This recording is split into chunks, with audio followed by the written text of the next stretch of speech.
своєю спиною 200 метрів поваленої огорожі, яку прибрали активісти, бо нею був огорожений незаконно приватизований ліс. Та такої стіни тут на 200, на 300 і на 1000 метрів. Цим парканом декілька тижнів тому невідомі огородили ділянку в Чернечому лісі поблизу Києва. За огорожею вже приватизована земля. Тож невдовзі нові власники почнуть знищувати сторічні дуби і сосни. Это действительно страшно, когда у тебя твой лес, и в котором ты гуляешь, он вдруг внезапно преграждается каким-то забором. Після того, як у лісі виросла залізна огорожа, місцеві мешканці організували акції протесту. Адже ще кілька днів тому вони були впевнені, ліс належить державі, а отже і кожному громадянину України. Я гуляла по цьому лісу. Це моя віддушина, це моє натхнення. Я тут писала пісні. Державне, народне, суспільне не означає нічиє.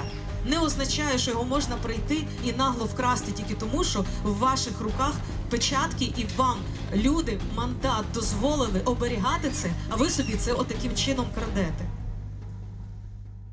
Кілька тижнів тому наша програма вже розповідала про сусідню ділянку лісу, так само захоплену та вже забудовану. Тоді власниками лісових угідь виявились родини заступника міністра МВС Сергія Чеботаря, родички Олександра Турчинова, земельні ділянки брата екс-нардепа Володимира Продувоса та інших непростих людей. В той час, коли ми розповідали про зухвалу вирубку дерев на 6 гектарах лісу, за 2 кроки від неї готувалась значно масштабніша оборудка. Ця ділянка поруч місяць тому мала статус лісу. Цей ліс, за інформацією із офіційного державного реєстру, не був ані приватизований, ані орендований. Однак раптом 22 гектари порізали на 160 клаптиків і роздали у приватні руки. Першим забив на сполох Сергій Поярков. Він організував перші акції протесту проти приватизації лісу і вирубки дерев. В лісі з'являється паркан. Сміття в вигляді паркану активісти прибирають частково, і власника нема. Ми хочемо подивитися в очі цьому власнику. От нехай він пояснить нам, як він стояв в черзі там з 900 людей і отримував свій держакт в один день. Черга була велика, це оборудка. Тиждень тому активісти власноруч зруйнували забор у лісі. Після цього невідомі власники поставили охорону.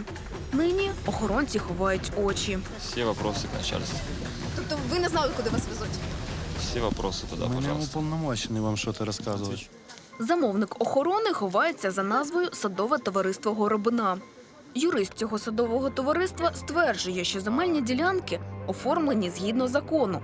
От тільки жодного документу на землю показати не може. Ви ж кажете, що паркан – це ваше майно. Послухайте, будь Документ. ласка, паспорт забудови Документ, будь ласка. встановлюється в населеному пункті. Документ. Я вам ще раз кажу, якщо будується житловий Чекайте. об'єкт в населеному пункті, Дивіться. там є паспорт забудови. А Це я- не населений пункт.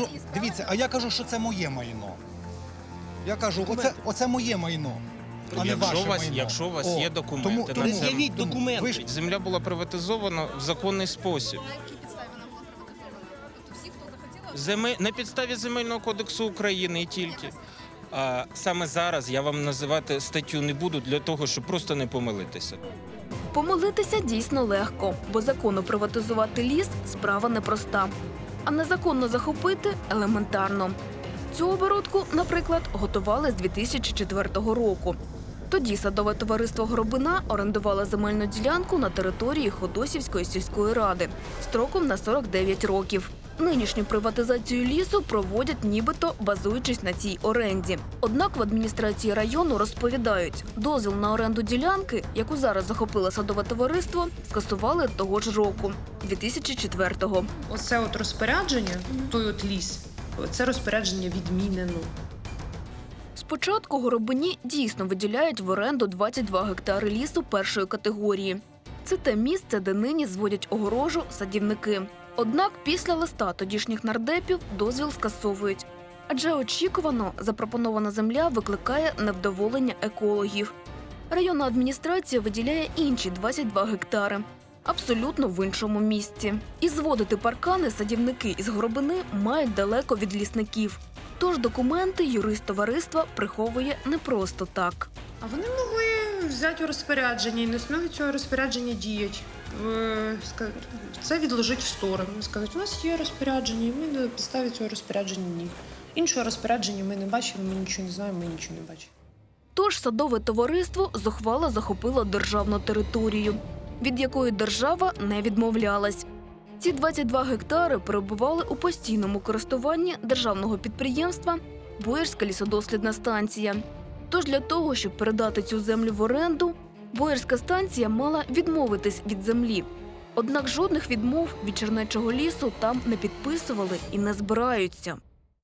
Виходить, наразі ця земельна ділянка, вона у користуванні Боярської лісодослідної станції, вірно? Так, у нас ніяких документів немає, що ця земельна ділянка була вилучена. А вас, власника, користувача, не попередив ніхто? А нас, скільки не робилося, нас ніхто не попереджує. Тому що... Ну ви ж хоча б відмовитись маєте від цього. Ну, як я відмовлюся? Я ж вам кажу, я напишу, якщо будуть мене хтось заставляти заяву написати, я напишу, що я розрахуюся, але підписувати лист цей на відмову не буду. Фактично, десятки гектарів столітнього лісу захоплені настільки самовільно, наскільки це в принципі можливо. І саме час подивитись, хто здійснив цю оборудку. Точніше, хто почав її 2004 року і хто підхопив у нинішні часи. Адже це зовсім різні люди. У переліку членів Горобини, які отримували землю 2004 року, простих смертних майже немає.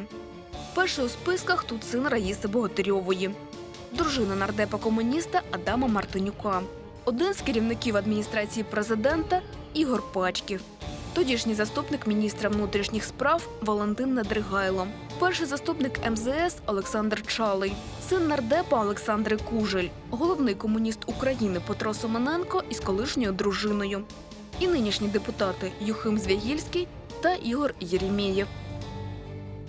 Цим відомим особам надали земельні ділянки у 2004 році. Однак влада з того часу змінилась. І землевласники теж. Ми завітали до сина колишнього міністра економіки Василя Рогового. Ви є членом садового товариства Горобина. В тому, що цю ділянку я подарував своєму знайомому. Ви подарували її? Так, це було десь в минулому році. Однак склад товариства по захопленню лісу і справді зазнав значних змін. Перед захопленням лісу депутатів і чиновників замаскували пенсіонери та студенти. Однак інколи ділянки записували напряму на визначних кадрів. Ось ці 3 ділянки поруч записані на Малікова Віталія Володимировича, Фролова Олега Володимировича та Баранецького Руслана Федоровича. Місяць тому, за тиждень до захоплення Чернечого лісу, Петро Порошенко призначив громадян Малікова та Фролова заступниками голови СБУ. Третій сусід Баранецький теж має повного тезку в СБУ. Нещодавно Петро Порошенко навіть нагородив цього пана орденом Богдана Хмельницького. Повірити в те, що під час нахабного захоплення державного лісу сусідами випадково опинились повні тезки керівництва Служби безпеки України, неможливо. Ті, хто виявився не таким безстрашним, як співробітники СБУ, сховали свою власність за панамськими офшорами. Ось у цьому будинку на Бальзака 16 зареєстрована компанія «Велес Агро». Засновники компанії – мешканці Панами. На цю фірму записано декілька земельних ділянок посеред лісу. І, звичайно ж, цієї компанії тут немає. Захоплення лісу СБУшними тезками та панамськими офшорами охороняють бійці охоронної компанії «Сіті Сервіс Компані». Сіті Сервіс Компані – охоронна структура. Добре, скажіть, будь ласка, що ви охороняєте?